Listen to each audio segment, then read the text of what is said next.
Section 9.1, graphing quadratic functions in vertex form. You might remember a long time ago, back around the first day of class, we talked about linear functions. If I give you an equation, if I give you a function and I ask you to graph it, how do you recognize that that equation is linear? What's the key thing that you look at in the equation and you know that it's linear? Slope. It has a slope, that's true. Looking for something? You should just be able to look at an equation and tell me right away if it's linear or not. Even if it's not in y equals mx plus b form. If it's not squared. There's no exponents. Okay, so linear, all exponents are 1. So for example, 2x plus 3y equals 5 times 4x minus 3y plus 9x. You should look at that right away, and you should say, that equation is linear. You don't know what the slope is, you don't know what the intercept is, but you do know that it's linear. How do you know that it's linear? You look at all the variables, and all the variables have a power of 1. That's how you can tell. Okay, so today we're going to talk about quadratic functions. And we've seen a little bit with quadratic functions. In chapter 8, we've talked about them a little bit. How do you look at an equation and right away recognize it's quadratic? X squared. It has an x squared, that's correct. So you recognize these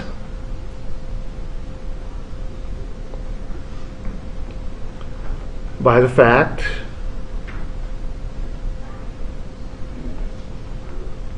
that they have an x squared. And quadratic functions usually come in one of two types. Sometimes they're written in what's called standard form, which is y equals ax squared plus bx plus c. And here we have to have a little rule, a can't be 0. That's what we'll look at on Friday. Section 9.2 will be looking at quadratic functions in standard form. But you would look at that and you would right away say, that has an x squared in it. That's the biggest power. That's quadratic. How come a can't be the number 0?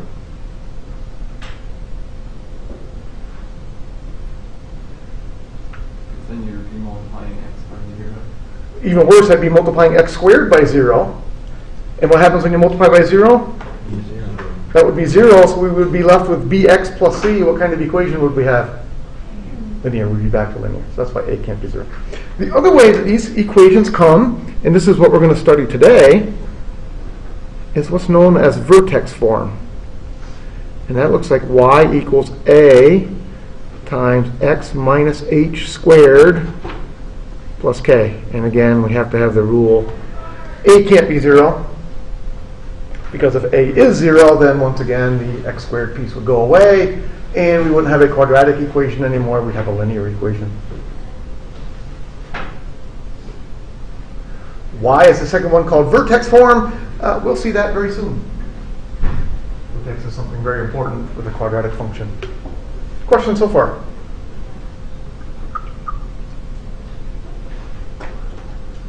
H and K just letters. H and K are just letters. They're very important letters. We'll see. They tell us something very, very important. We'll see that here in a few minutes, what H and K tell us. Yeah, just like A, B, and C are just letters that, we're going to plug numbers in for them. H and K are just letters that we're going to plug numbers in, and there'll be something important. Anybody know where the word quadratic comes from? Anybody know why these are called quadratic? Quadratic, quad usually means 4, so these don't have a power of 4, the power of 2. Anybody know why they're called quadratic? Because you can factor in 4 terms. No, but that's a good guess. Usually they factor as like x plus 2, x minus 3. So you're thinking 4 things. That's a good guess, but no, that's not right.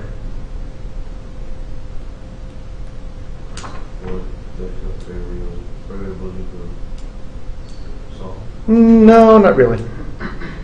Anybody know what the area is called outside of the buildings, the area in between all the academic buildings? It's called the quad. And in very old colleges, like Cambridge and such, the quad was always in the shape of a square. And so, since these have a square in them, they were originally called quads because of academic quads in very old campuses. And then eventually they morphed into quadratic. So you get a history lesson in this class too. Okay, anyway, let's start by graphing the most simple, basic quadratic function we can think of, y equals x squared. We don't know a whole heck of a lot about the graph of y equals x squared, so what I would probably do is I would build myself a little table. I'm going to pick 5 of my favorite numbers in the whole wide world. I'm going to use -2, -1, 0, 1, and 2. And I'll use that to build my graph. What do you get when you plug in -2? 4. Even though when I grab my calculator and I type in -2 squared, my calculator tells me the answer is -4? Yes, you need parentheses around it. This is an order of operations sort of thing. When my calculator sees this, what does it do first? Minus signs or exponents? Exponents. In the order of operations, exponents come first. So my calculator sees this, and my calculator says, okay, he wants me to take 2 and then square it, and then after that, apply the minus sign. When you plug in negative numbers, it's very, very important that you put them in parentheses. Like so. You need to write it as -2 squared. Then the calculator knows, oh, now he wants me to do -2 times -2, and the answer is 4. All right, so be careful of that. Anytime you're using your calculator with exponents and you're plugging in negative numbers, you got to use parentheses. Okay, how about if we take -1 and square it? 1. 0 squared. 1 squared. 2 squared. 4. All right, so I end up with -2, 4. That's right about there. -1, 1. 0, 0. 1, 1. And 2, 4. And I connect the dots with a nice smooth curve. So I certainly do not get a line. It looks like that. That's right. And this shape is called a parabola. That's absolutely correct. That's called a parabola.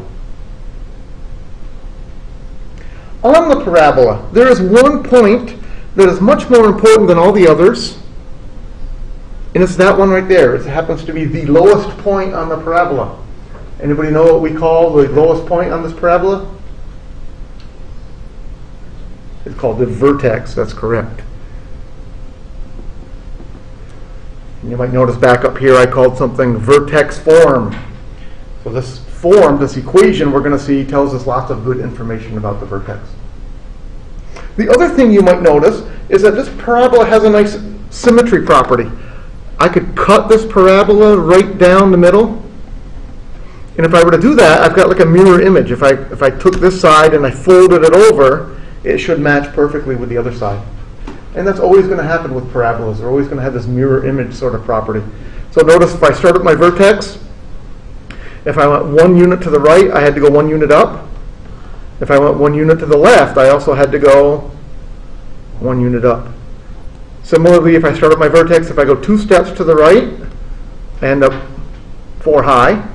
If I start at my vertex and go 2 to the left, I also end up 4 units high. So that's the symmetry property of parabolas. All right, well that was an easy one. Let's make one a little bit harder. Y equals x squared minus 3. Again, I'm going to go ahead and I'm going to build myself a little table. I'm going to plug in my 5 favorite numbers. What do I get when I plug in -2? 4 minus 3 is 1. Plug in -1. -2. Plug in 0.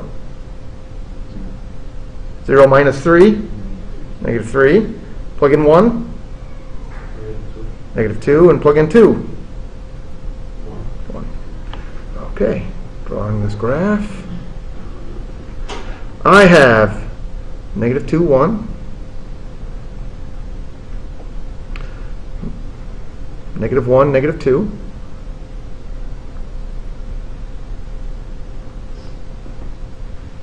Oops. No, negative 1, negative 2 should be down lower, shouldn't it? Should be down there. Negative 1, negative 2. 0, negative 3. 1, negative 2. And 2, 1. And I connected my dots. Notice I had exactly the same shape. The shape didn't change at all from the previous graph. What changed?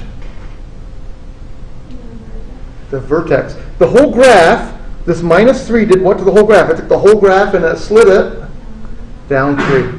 It's the exact same shape. The only thing that negative 3 did is it moved the vertex, and with it, it moved the entire graph. So putting a minus sign outside here moved the graph down. What do you think would happen if I put a plus sign there? Move it up. Let's just check on our calculator real quick. Let's say I asked you to graph x squared plus, I don't know, what number do you like? 4. So what do we think is going to happen? It should be the exact same shape, except it just moved up 4 units. I agree. So let's see, zoom number 6. Looks like it, right? The exact same shape, except it moved up 1, 2, 3, 4 places. Yes? So basically, whatever comes after the x squared is where your vertex is going to be on the plan. Correct. So, all this number does out here, this number moves the vertex up and down. That's exactly correct.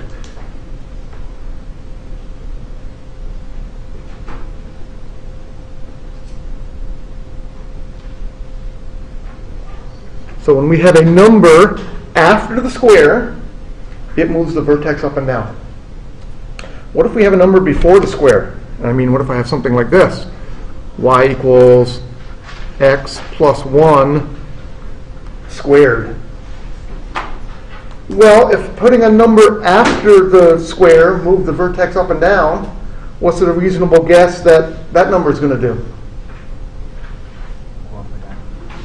Outside here would move it up or down. If I had like a plus 2, that would move it up or down. If up and down comes from out here, then what's going to come from in here? Left and right. So inside the parentheses like this is going to control left and right.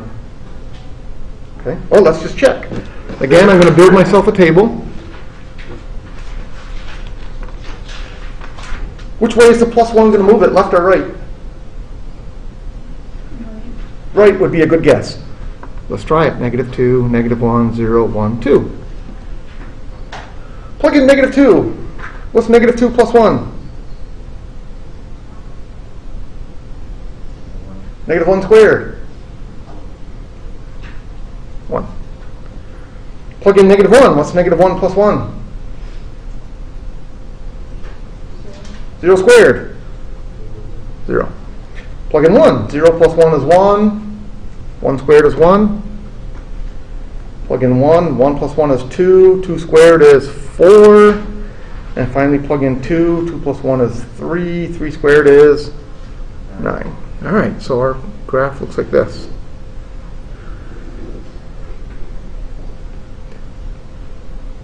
Negative 2, 1. Negative 1, 0. Oops, I missed. 0, 1. 1, 4. 2, 9. Goes way up in a hurry here.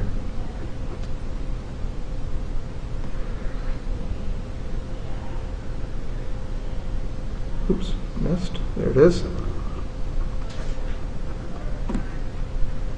What did that plus 1 do? Where's the vertex?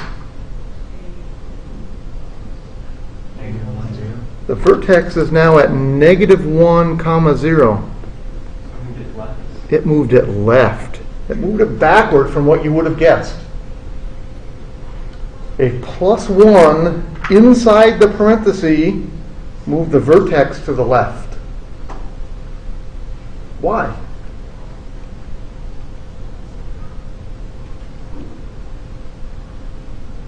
Well, did the vertex move up and down at all? No, so the vertex is still going to have a y value of 0. If y is going to be 0, think about having y equals 0 right here. What number do you have to plug in for x to get 0? -1. You would have to move the 1 to the other side, in essence. You have to subtract the 1. All right, so the moral of the story is, up and down works like it should. A -3 outside here moved the parabola down 3, just like we would have expected.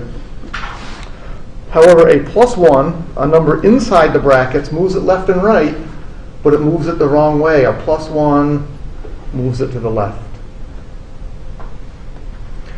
All right, so this leads us to our vertex form. When we have y equals a times x minus h squared plus k. What does this number inside the parentheses do to the vertex? It moves it left or right. What I'm thinking is this could be x minus 2, in which case it would move to the right. It could also be x minus -2, which would be x plus 2, which would move it to the left. The important thing is it moves it left and right. This h number moves the vertex left and right. What does the k number do? Up or down. Up or down. So this is called vertex form because without doing any work at all, you get the vertex. The vertex is the point h, k. So if I were to ask you to graph y equals x minus 3 squared minus 4, without doing any work at all, you should be able to tell me the vertex. 3, -4, very good. This is a -3 inside the parentheses, so the vertex is going to move to the right 3. And then this -4 out here moves the vertex up or down. And it works the way you think it should. A minus moves it down. So if I were going to graph this parabola, I would start by finding the point 3, -4.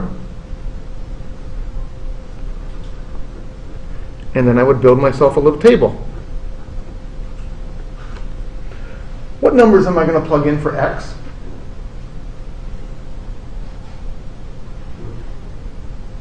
2. 2 is a good number. What else?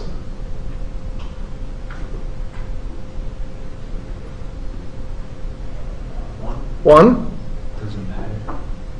It doesn't matter, but you can make your life easy. 0. No, I'm not going to use 0. I'm going to use 2 and 1. I want to pick numbers that are close to my vertex. So I'm going to pick 2 and 1 because they're close to 3.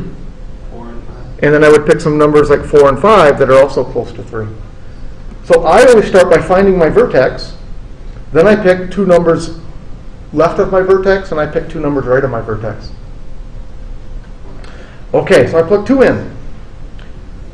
2 minus 3. -1 squared. 1 minus 4. -3. Plug in 1. 1 minus 3.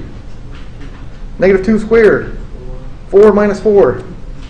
0. All right, so I'm going to mark those 2 points. I have 2, -3. And 1, 0. Without doing any work at all, when I plug in 4, what do I have to get for an answer? -3. How do you know? It's a parabola. So if I start at my vertex, if I go 1 step left, if my height is -3, when I go 1 step to the right, my height should also be -3. That's the symmetry property. So what am I going to get when I plug in 5? 0. Same trick, isn't it? If I started at 3 and I went 2 steps to the left and I got 0, when I go 2 steps to the right, I get 0. So do you see how that saves you some work? You really only have to plug in 2 numbers. After you plug in 2 numbers, you get the other 2 for free. You don't have to do any more work. There's our parabola. That's why I didn't want to pick 0. That's why I wanted to pick 2 numbers smaller than the vertex and 2 numbers bigger. Saves me some work. Yes? How come you don't have the negative or negative 4 in the vertex? There's negative 3 in parentheses. The vertex is 3, negative 4? Yeah, it's not negative. How come it's not negative 3? Left and right goes backward. What number would you have to plug into here to get 0? You'd have to plug in 3. Yeah, left and right works backward. When you have a minus 3 in here, your vertex is going to be a positive 3. Up and down works correctly. When you have a negative 4, your vertex is going to be at negative 4. So if that's a positive 3 in there, the vertex would be negative 3? Absolutely. If this were an x plus 3, then my vertex would have been at x equals negative 3. Correct. Other questions? All right, well, what we haven't talked about yet is this A number. What does this A number do? The A number does a couple things, and it's almost really easier to tell on the calculator. Oops. Let's say I asked you to graph y equals x squared, and then I put a number in front of it. What number do you want to put in front of x squared? 6. 6x squared. So the calculator is going to graph 2 functions. It's going to graph x squared, and there's the 6x squared. What did the 6 do to the graph? How would you describe that? It made it narrow. That would be a good explanation, right? Because here's the x squared, and there's the 6x squared. Look at the inside. Truth is, it really didn't make it narrow. What it really did is it made it steeper. It made it taller. The truth is, what really happens is you grab the ends and you stretch them up when you multiply by a 6. It looks skinnier. Think about it. If you plug in 1, if you have y equals x squared, if x equals 1, y is 1 also. But when you have y equals 6x squared, if x is 1, y is 6. So it really made the graph a lot taller. 6 times as tall. But you can think of it as skinnier. If putting a 6 there makes it skinnier, what's a 1/2 going to do, do you think? Make it wider. And it did. Putting a 1/2 inside there, outside there, made it wider. Actually, it's making it flatter, making it less tall. What about a negative number? Let's just use 1, negative 1.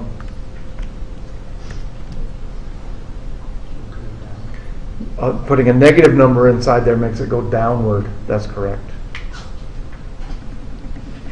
Okay, so here's what a typical homework problem is going to look like. Graph y equals negative 2 times x plus 1 squared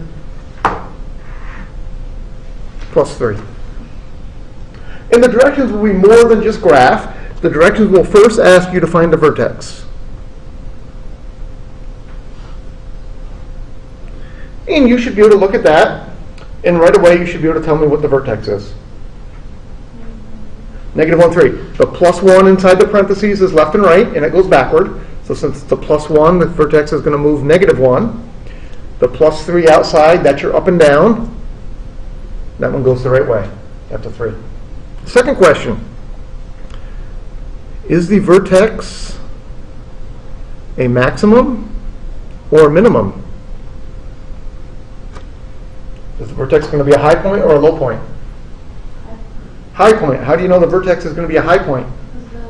Because the negative 12 versus the This negative 2 out front, when you have a negative number out front, it flips the parabola upside down. It's going to be a high point. It's going to be a max. The next thing you'll typically be asked to do is build a little table. And the directions will usually say 2 points to the right of the vertex and 2 points to the left of the vertex. So what numbers do you want to use? Give me some numbers to the right of the vertex. 0 and 1. Okay. I'm going to start drawing my graph here. Oops, not too straight, but that's all right. So I have my vertex at negative 1, 3. That's right there. Plug in 0. 0 plus 1. 1. 1 squared. 1. 1 times negative 2. Negative 2 plus 3. 1. 0, 1. Plug in 1. 1 plus 1. 2 squared. 4 times negative 2. Negative 8. Negative 8 plus 3. Negative 5. So I have 1. And it's way down here already at negative 5. Routes quickly. Now, once again, if I'm clever, I pick 2 points smaller than the vertex, and I'm not going to have to do any work. What 2 numbers am I going to use smaller than the vertex? Negative 2 and negative 3. When I plug in negative 2, what am I going to get for an answer? 1, because it's the same thing. If I go one step to the right and I get a height of 1, when I go 1 step to the left, I'm going to get a height of 1. So I should have negative 2 comma 1. And how about when I plug in negative 3? I better get negative 5. And then I connect my graph with a nice smooth curve. And there's my parabola. Questions on that?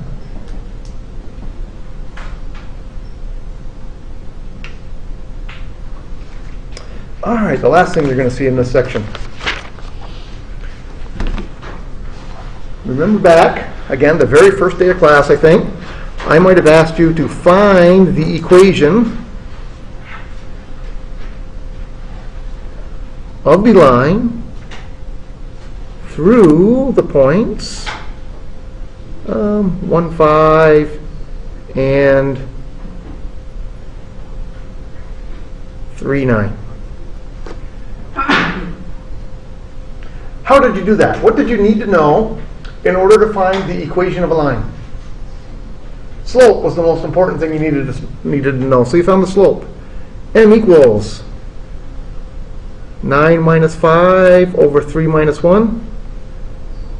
That's 4 over 2. That's 2. What did you do once you knew the slope?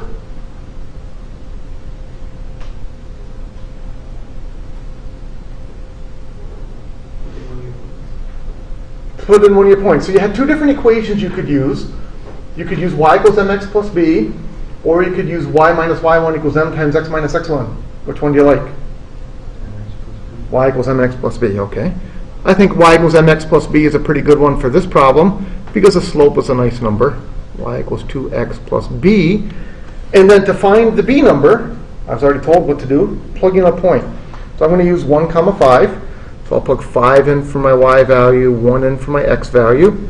I get b is 3. So our equation would be y equals 2x plus 3. Now we're going to do something very similar, except I'm going to ask you to find the equation of a parabola. What are you going to need to know to find the equation of a parabola? The vertex is what you need to know. So the directions might be find the equation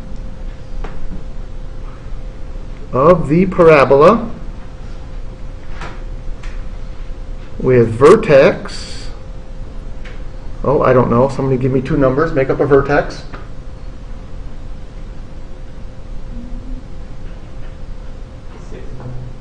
6 and what? Negative 4. 6 and negative 4. Through, and then I need another point. Somebody else give me 2 different numbers.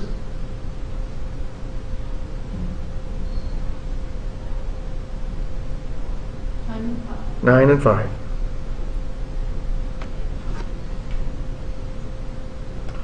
All right, well, here's what I do. I use my equation, y equals a times x minus h squared plus k. Without doing any work at all, I should be able to fill in h and k. Why should I be able to fill in h and k without doing any work at all? Because I have my vertex. So what am I going to plug in? I'm going to have y equals a times x minus 6 squared. Good, you corrected yourself, minus 4.